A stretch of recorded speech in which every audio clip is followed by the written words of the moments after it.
পুঁজি কি? পুঁজি আমাদের যে আগামী দিনে আমরা পথ চলব, যে আন্দোলন, যে সংগ্রাম, যে সংগঠনে সে এতটা জীবনের সময় অতিবাহিত করেছে, তার ছেলের কাছে আপনারা শুনলেন। আমাদের কমিউনিস্ট পার্টির আমরা যারা করি, বিশেষ যারা সর্বক্ষণের কর্মী হই, তাদের সবার বাড়িতে এটা একটা বড় অভিযোগ থাকে যে বাড়িতে সময় দাও না, বাড়ির কথা নিয়ে ভাবো না, বাড়িতে তোমার যে দায়িত্ব আছে সেটা পালন করো না। এগুলো তো থাকে এবং সেটা যথার্থ, কারণ বাড়ি সেটা চায়, পরিবার সেটা চায়, সন্তান সেটা চায়, স্ত্রী সেটা চায়, মা বাবা সেটা চায়।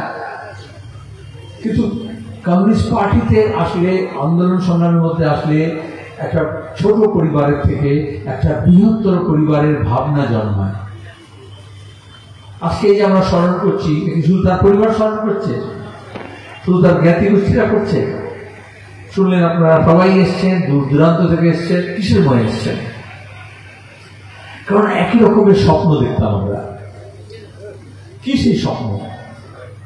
এমন একটা স্বপ্ন, এমন একটা সমাজ হবে যেখানে একজন মানুষ আরেকজন মানুষের উপরে তার আধিপত্য বিস্তার করবে না, তার গাজওয়ারি করবে না, তার নিজের স্বার্থকে সে অন্য মানুষের উপর চাপিয়ে দেবে না, শোষণ করবে না। মানুষের সঙ্গে মানুষের মধ্যে যে সম্পর্ক, মানবিক যে সম্পর্ক, তার মাঝখানে অর্থ, বৈভব, তার মাঝখানে ক্ষমতা, তার মাঝখানে ধর্মীয় পরিচয়, ভাষার পরিচয়, জাতপাতের পরিচয়, লিঙ্গের পরিচয়, সেটা বাধা হয়ে দাঁড়াবে না। তবেই আমরা সবাই বিশ্ব মানবতার কথা বলতে পারবো। সবাই এক।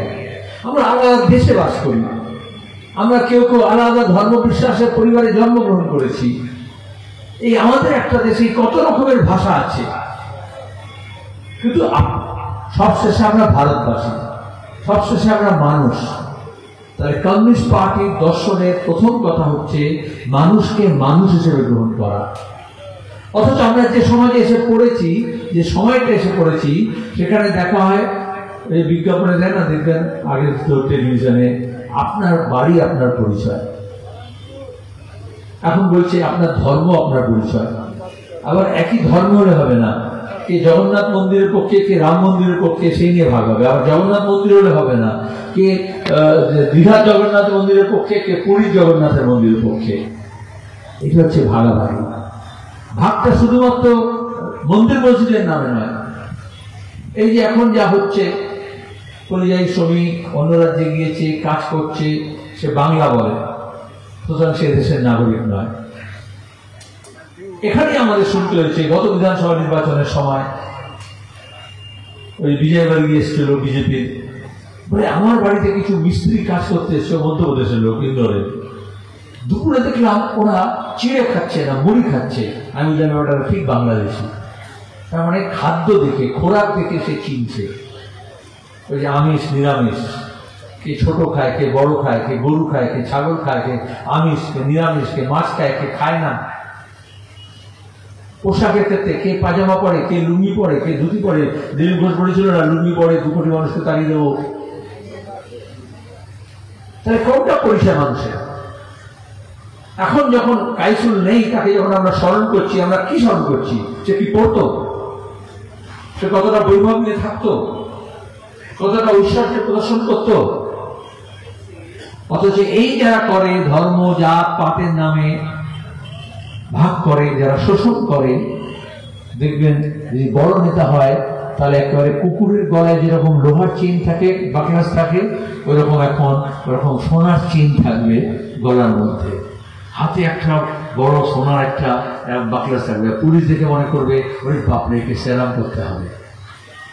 আর যে কৃষকের কথা বলবে, শ্রমিকের কথা বলবে, খেটে খাওয়া মানুষের কথা বলবে, মজুরির কথা বলবে, 100 দিনের কাজের কথা বলবে, বকেয়া সুদের কথা বলবে, বিভিন্ন রকমের ভাতার কথা বলবে, তাকে মনে করবে এই ঘৃণার মহাপাত্র, তাহলে তার উপরে অত্যাচার নামিয়ে আনতে হবে। এইটা হচ্ছে একটা সংস্কৃতি। কাইসুল ছাত্র অবস্থা থেকে সেই সংস্কৃতি বুঝতে চেষ্টা করেছিল যে সে মেহনতি মানুষের পক্ষে থাকবে, যাদের সবকিছু লুট হচ্ছে তাদের পক্ষে থাকবে, না যারা লুট করছে তাদের পক্ষে থাকবে। আজকে আমাদের দেশে এমন একটা ব্যবস্থা হচ্ছে, গোটা বিশ্বে এমন একটা ব্যবস্থা হচ্ছে যেখানে লুটেরার দল একটা হয়েছে বিশ্বায়নের নাম করে। আমাদের জমি, বাড়ি, নদী, নালা, পাহাড়, পর্বত, খনি, পোস্ট অফিস, ব্যাংক, হাসপাতাল, স্কুল, কলেজ, নদীর চর, দ্বীপ, ঝর্ণা কিছু রাখছে না মানুষের জন্য। সবকিছু তার মুনাফার সামগ্রী হচ্ছে। সে কত বেশি লুট করবে, কত বেশি সে কবজা করবে, তার জন্য চেষ্টা করছে। তাতে সাধারণ মানুষের নাবিশ্বাস হচ্ছে। প্রতিদিন সাধারণ মানুষের আয় কমছে, আয়ের স্রোত কমছে। সে চাষ করুক, সে দিনমজুরি করুক, সে ক্ষেত মজুর হোক, সে নির্মাণ শ্রমিক হোক, সে টোটো চালক হোক, সে ফেরি করুক, সে হকার হোক, সে চাকরি বাকরি করুক, বেকার বাড়ছে, অথচ ব্যয় বাড়ছে। কাদের জন্য বাড়ছে? এই প্রশ্ন যদি করতে হয় তাহলে কাইফুলের জীবন দর্শনকে বুঝবার চেষ্টা করতে হয়। যে স্বপ্ন সে দেখেছিল, যেখানে শোষণহীন সমাজ হবে, যেখানে সব মানুষ সমান হবে, আর সে দক্ষিণ পন্থার উত্থানের জন্য সেই স্বপ্নকে ভেঙে চুরমার করা হচ্ছে। এখন বলা হচ্ছে সব মানুষ সমান না। আসামে বলা হচ্ছে জনগণনার সময় যদি কেউ বাংলা ভাষা লেখে মাতৃভাষায়, তাহলে একজন মুখ্যমন্ত্রী বলছে, যিনি সংবিধান মেনে মুখ্যমন্ত্রী হয়েছেন, যে তাকে বিদেশি বলা হবে।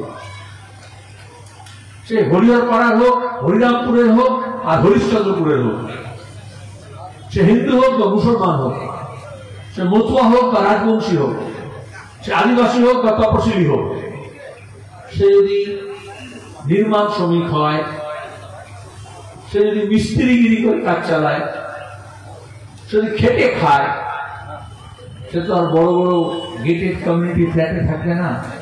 সে যদি বস্তিতে থাকে, ঝুপড়িতে থাকে, তাহলে সেটা গুরগাঁওতে হতে পারে, উড়িষ্যায় হতে পারে, আহমেদাবাদে হতে পারে, দিল্লিতে হতে পারে, নয়ডায় হতে পারে, রাজস্থানে হতে পারে।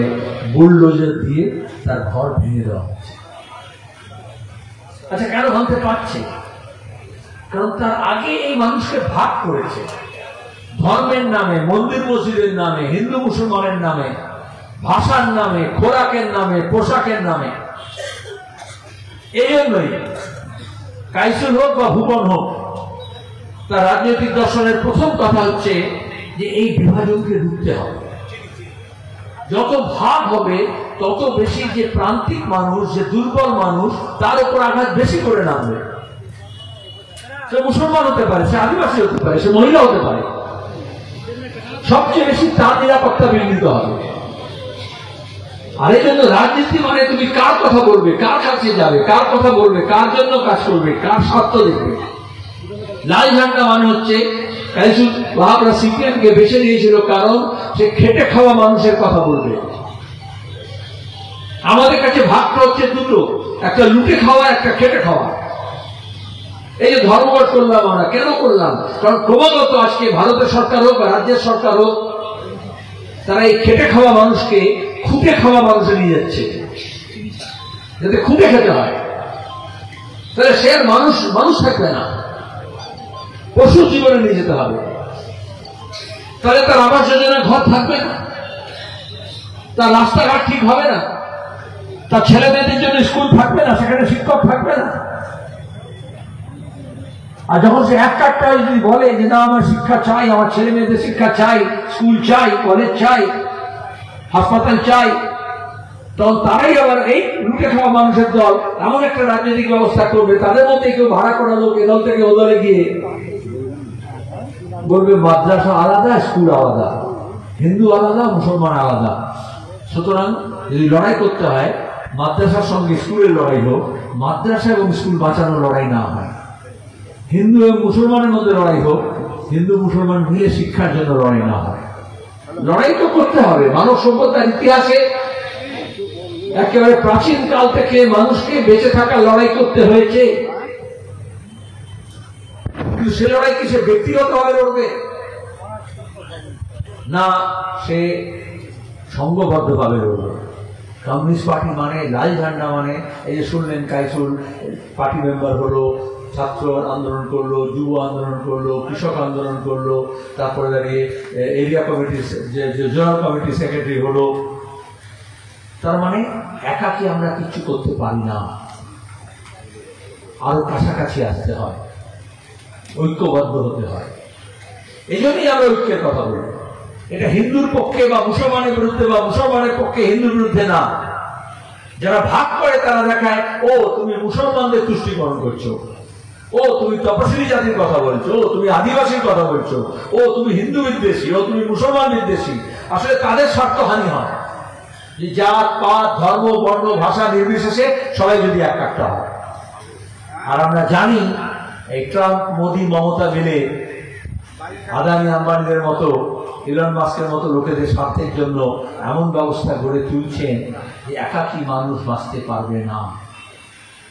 আর যারা বাঁচতে চাইছে না তারা মানুষকে একাকী করে দিচ্ছে, আলাদা আলাদা দ্বীপে পাঠিয়ে দিচ্ছে। এটাই বিভাজনের রাজনীতি। এটার জন্যই ওই সামারি ইন্টেন্সিভ রিভিশনের নাম করে বলছে ভোটাধিকার থেকে বঞ্চিত করতে হবে, ভোটার কিনা ঠিক করতে হবে, CNRC বলে বলছে সে নাগরিক কিনা সেটা ঠিক করতে হবে। সে এই বাংলার লোক ওই বাংলার লোক না, এটা বাংলা বলে নয়। মহারাষ্ট্রে বলছে হিন্দিভাষী না মারাঠি, কন্নড়ে বলবে তামিল না কন্নড়।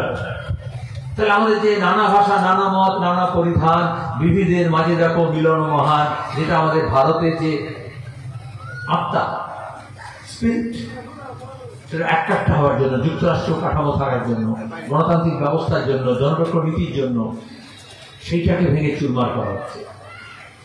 কাশ্মীরকে যদি আমাদের শ্রদ্ধা জানাতে হয়, মনে রাখতে হয়, তাহলে এই ঐক্যের জন্য বিভাজনের বিরুদ্ধে মানবতার খাতিরে, মানবাধিকারের খাতিরে, মানবাধিকারের খাতিরে, গণতান্ত্রিক অধিকারের খাতিরে, জনপক্ষতার নীতিকে রক্ষা করার জন্য এই লড়াইয়ে সবাইকে সামিল হতে হবে।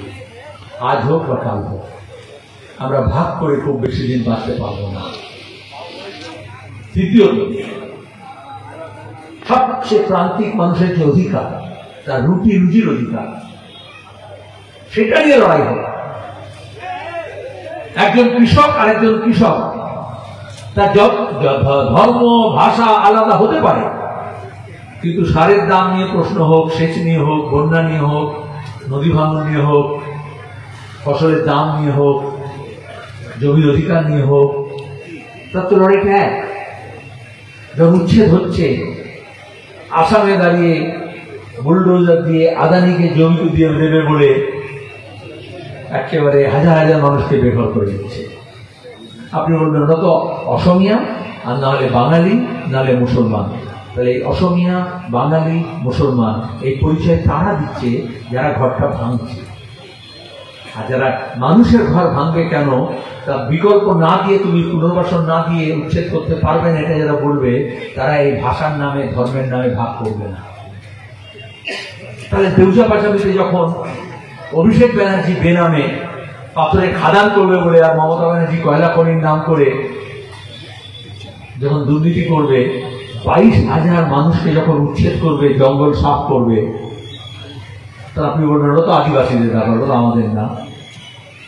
এইভাবেই করে, আলাদা আলাদা করে তারপর টিপে টিপে মারে।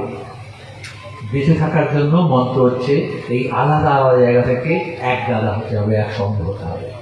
আজকে স্মরণ সময় আমাদের এই শপথ নেওয়া উচিত। কাইসুল সারা জীবন এই কাজই করেছে, মানুষকে একটা করার চেষ্টা করেছে। আর এই জন্যই যখন প্রশাসনের দায়িত্বে গেছে, সে প্রধান হোক,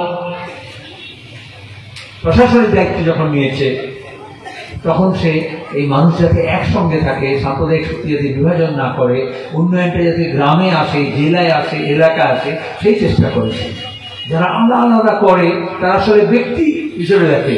আর সেই জন্য আজকে যে বললো অম্বর বলার সময় 15 দিনের প্রধান হয়ে গেলে স্করপিও গাড়ি নিয়ে ঘোরে। এখন তো স্করপিও পুরনো হয়ে গেছে, এখন সব বিদেশি গাড়ির ব্যাপার হচ্ছে, এখন সব এন্ডেভার গাড়ি দেখবে হচ্ছে, তাই না? একটু ব্যাকডেটেড হয়ে গেছে, এখন স্করপিও বলছে। এটা 15 বছর আগে ছিল, 10 বছর আগে ছিল। তাহলে কেন হয়? তাহলে ওটা ব্যক্তি হয়ে গেছে। সে প্রধান হয়েছে বা মেম্বার হয়েছে বা MLA হয়েছে বা MP হয়েছে, তার জন্য এত মারামারি হয়, যেটা নিজের স্বার্থের জন্য। আজকে দাঁড়িয়ে কাইসুলের ছেলেরা মনে করবে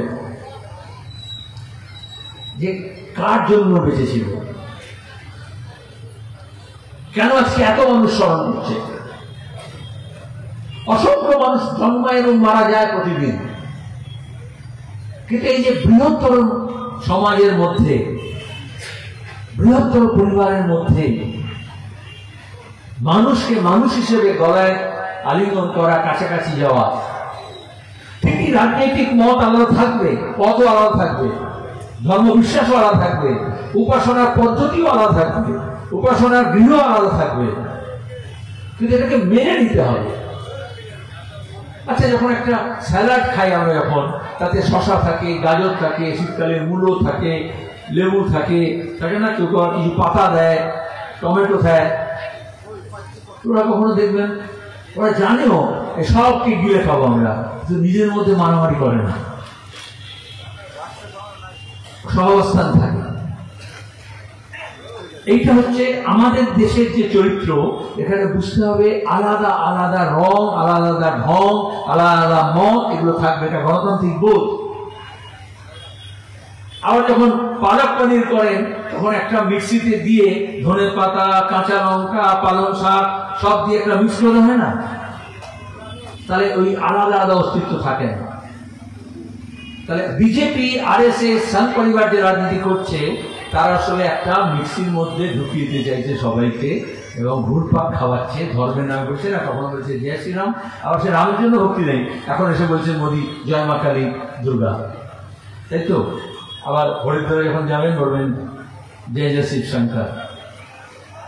এরা ধর্ম নিয়ে করছে না, ধর্ম নিয়ে ব্যবসা করছে। ধর্মের পরিচয়, ধর্মীয় চিহ্ন, ধর্মীয় তিথি, ধর্মীয় উৎসবকে ব্যবহার করছে নিজের রাজনৈতিক স্বার্থে। এমন নয় হঠাৎ করে মমতা ব্যানার্জি জগন্নাথের খুব বড় ভক্ত হয়ে গেলেন, যাকে পশ্চিমবঙ্গে সরকারের কাজ মন্দির করা না, মসজিদ করা নয়। ওই যে বললো মান্না সাহেব, বড় সাহেব বললেন যে মসজিদ কমিটির ব্যাপারে কি হবে, মসজিদ কিভাবে ফ্যামিলি করা হয়েছে। এটা মানুষ হিসেবে, মুসল্লি হিসেবে, ভক্ত হিসেবে মানুষ গড়ে তোলেন নিজের মতো করে। সরকারের কাজ ছিল স্কুল গড়া, কলেজ গড়া, হাসপাতাল গড়া। হাসপাতালে একটা চিকিৎসা হলে আপনাকে ভেতরে যেতে হবে, কলকাতায় যেতে হবে, মুম্বাইতে যেতে হবে, দিল্লিতে যেতে হবে। আর বিজেপির মন্ত্রী হলে, নেতা হলে, অভিষেক ব্যানার্জি হলে আমেরিকায় যেতে হবে, দুবাইতে যেতে হবে, সিঙ্গাপুরে যেতে হবে। তাহলে সরকারের কাজ ছিল এখানে সেই আধুনিক চিকিৎসা ব্যবস্থা গড়ে তোলা, আধুনিক মন্দির গড়ে তোলা নয়, রাস্তাঘাট গড়ে তোলা, রেল যোগাযোগ বাড়ানো, বিমান যোগাযোগ বাড়ানো। আবার বলবে, দেখবেন বলেছিল না মালদা থেকে হেলিকপ্টার সার্ভিস চালু করবো গত ভোটের সময়, আবার যে ভোট আসবে আবার একটা হেলিকপ্টার চালু হবে। আসলে নিজে যখন হেলিকপ্টার নিয়ে ঘুরবে তো আপনাকে হেলিকপ্টারের স্বপ্ন দেখাবো। সেখানে দাঁড়িয়ে আমি অনেক কথা বলবো না, অনেকক্ষণ ধরে চলছে। আমি কাইসুরকে যখন শ্রদ্ধা জানাচ্ছি, ওয়াহাবকে যখন স্মরণ করছি, তখন এইটুকু আহ্বান জানাচ্ছি। এটা ভালো লাগে, অনেকেই বললেন পরানপুরের মানুষ, বিশেষত তরুণ প্রজন্মের ছেলেমেয়েরা অনেক উৎসাহ নিয়ে এগিয়ে এসছে। তাহলে কাইসুর অন্তত তার জীবদ্দশায় আন্দোলন, সংগ্রাম, পঞ্চায়েত পরিচালনার মধ্য দিয়ে এই বৃহত্তর সমাজের একজন হয়ে উঠেছিল। আমরা যাতে এই বৃহত্তর সমাজের একজন হয়ে উঠি এবং এই বৃহত্তর সমাজের মধ্যে ঐক্য স্থাপন করতে পারি এবং তাদের স্বার্থের জন্য যাতে আমাদের রাজনীতি সংগঠন যাতে নিবেদিত প্রাণ হয়ে কাজ করতে পারে, সেই শপথ আমরা যাতে নিতে পারি। আর আজকে আমাদের গোটা দেশে যে হানাহানি, যে ভাগাভাগি রাজনীতি হচ্ছে, যে প্রতিদিন খুনোখুনি হচ্ছে, ব্যক্তি স্বার্থ হলে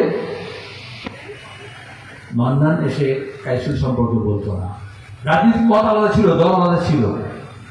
আর যদি ব্যক্তি স্বার্থে হয় তাহলে প্রতিদিন দেখবেন তৃণমূল একজন নেতা আরেকজনকে, প্রধান উপপ্রধানকে খুন করাচ্ছে, খুন করছে, কখনো সাঁইথিয়ায়, কখনো ইসলামপুরে, কখনো দক্ষিণ দিনাজপুরে।